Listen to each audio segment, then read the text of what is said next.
Friends, welcome to Word on Fire Catholic Ministries. Word on Fire is an apostolate dedicated to the mission of evangelization, using media both old and new to share the faith on every continent and to facilitate an encounter with Christ and His Church. The efforts of Word on Fire engage the culture and bring the transformative power of God's Word where it is most needed. Today we invite you to join Bishop Robert Barron as he preaches the gospel and shares the warmth and light of Christ with each of us. Peace be with you, and Happy New Year, as today, the first Sunday of Advent, is the beginning of the new liturgical year. And friends, our gospel for this first Sunday of Advent begins where the readings from last liturgical year left off, namely with apocalyptic musings. Recall that apocalypse means literally unveiling or revelation. Jesus uses, once again today, language from the 7th book of the prophet Daniel. Listen. For the powers of the world will be shaken,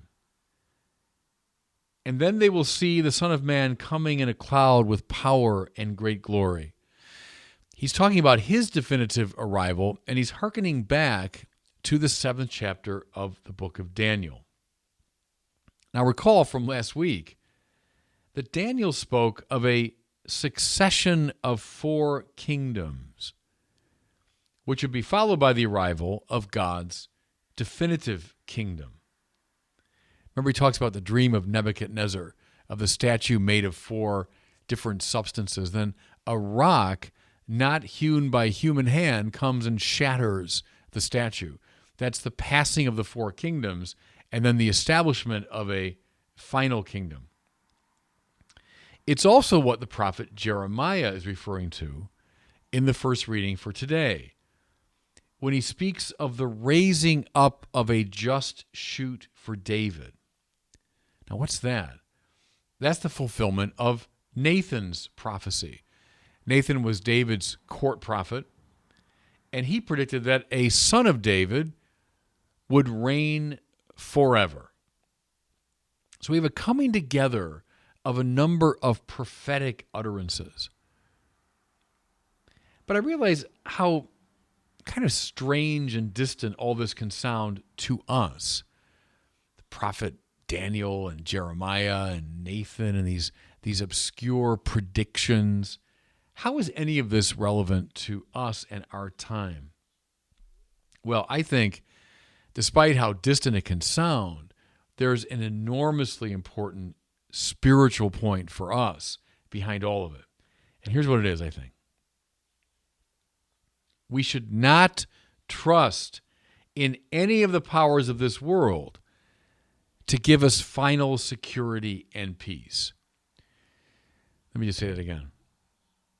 We should not trust in any of the powers of this world to give us final security and peace.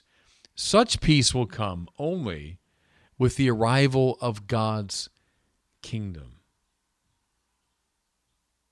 That, I think, is the message that resonated with people in ancient times, should resonate with us today. Because one of the most enduring convictions of human beings, and you can see it up and down the centuries and across the cultures, is that we can make things right if only we find the correct political, economic, or cultural configuration. That's a conviction up and down the ages. You know, if we just make the right changes, have the right revolution, rearrange things politically in the right way, we can make things good. Now, let me give you a few examples of this. When Alexander the Great in the ancient world conquered much of the Middle East, going as far as India, he brought with him, indeed, many of the benefits of Hellenistic civilization. Alexander wasn't all bad. I mean, he brought with him a lot of good things, and to this day, many parts of the world benefit from Alexander's conquest. The best and brightest people within his empire saw themselves as benefactors of backward peoples, and to a degree, they were right about that. But as we know, in very short compass, Alexander's empire fell apart. At his death, his generals battled over his empire, and things devolved into quarreling and violence. When the Roman Empire, a few centuries later, was established under Caesar Augustus, Romans began to feel that their political arrangement was a boon to the whole world. The best of them, think of people like Virgil, who was in the circle of Augustus. The best of them didn't see themselves as oppressors or tyrants, but benefactors. And again, as was the case with Alexander, they weren't entirely wrong. I mean, Rome brought enormous benefits to the world. We're still, in significant ways, the happy inheritors of Roman civilization. I can't help but think of that famous scene in the Monty Python movie about, what have the Romans ever done for us? And, well, aqueducts and the highways and sanitation. And the Romans brought a lot to the world. But, as we know, the Roman Empire eventually fell into incomparable corruption under some of these terrible emperors. It managed, thereby, to bring misery to millions. Think of the first Christians who were brutally persecuted by precisely the best and brightest in the Roman Empire. And when it finally collapsed, Europe entered into centuries of disorder and chaos. We call them the Dark Ages. It was the inheritance of the collapse of Rome, which was brought about by moral and political contradictions within its own system. In a word, Rome didn't solve the problem, just as Alexander's Greece didn't solve the problem. Move forward now several more centuries. Think of the great European powers during the Age of Discovery. Think now, France and England, Portugal, Spain especially, who saw themselves as benefactors of the peoples of the New World, bringing civilization and the gospel to them. Well, we'd be blind if we didn't notice that they did indeed accomplish a lot of great things. I'm recording these words in Southern California, in the very area where Junipero Serra did his missionary work, bringing the gospel and in many ways bringing civilization to people who could benefit from it. Of course, I find it fascinating that Christianity today, in the early 21st century, is flourishing the most precisely in the lands to which the faith was brought in the 16th century. Think of, where is the Catholic faith strongest right now? Well, Brazil, Mexico, the Philippines, and the United States. Even as it's withering on the vine in those same European countries where it came from. Think of the church in England, in France, in Spain, and Portugal. It's withering away. It's flourishing precisely in the places that the great figures of the 16th century brought it. So, yeah, these were benefactors. They did accomplish great things. But, as any objective historian will tell you, they also brought with them disease, corruption, and tremendous oppression. Again, in the same part of the world that I'm in, think of the oppression brought by many of the missionaries and the colonists who came with them. More to it, those European colonial empires have long ago collapsed into dust. One of the most powerful messianic political movements of the last 200 years has been modern liberalism, which endures to this day. Modern liberalism and the attendant myth of progress. How often you hear it. I'll go back in the literature of the last 250 years. If only we follow modern developments in politics, economics, and culture, we will throw off the shackles of the old order. Think here of Jean-Jacques Rousseau, think of Voltaire, Think of Thomas Jefferson, the French revolutionaries, and all their political allies and descendants. Think of, in our country, the Manifest Destiny movement. It was all part of this general elan of the myth of progress, that modern liberalism will be the great benefactor of the human race. And again, this endures very much to the present day. Listen to some of our politicians. Well, once again, this has proved to be, at best, a mixed blessing. I mean, we'd be blind not to notice how the liberalization in the last couple hundred years has benefited the human race.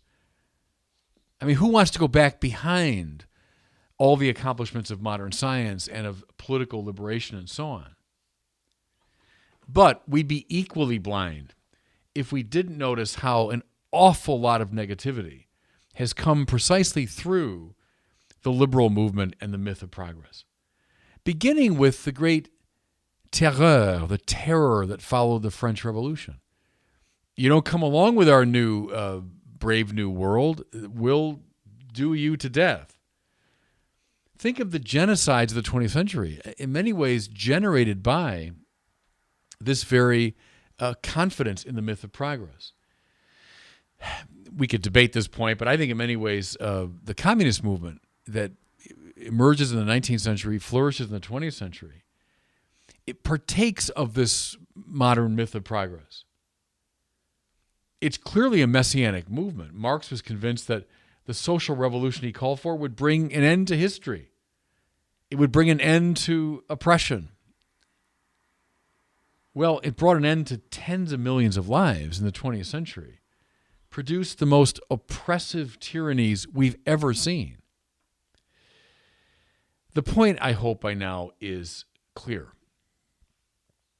And it's an ancient insight that goes right back to these biblical prophets. Never put your ultimate faith in any of the kingdoms, social arrangements, or political programs of this world. They are all, in one way or another, attractive, and they are all, to some degree, benefactors. But they all are accompanied by shadows, and they're all destined to fall. What you should look to is the Son of Man coming on the clouds of heaven.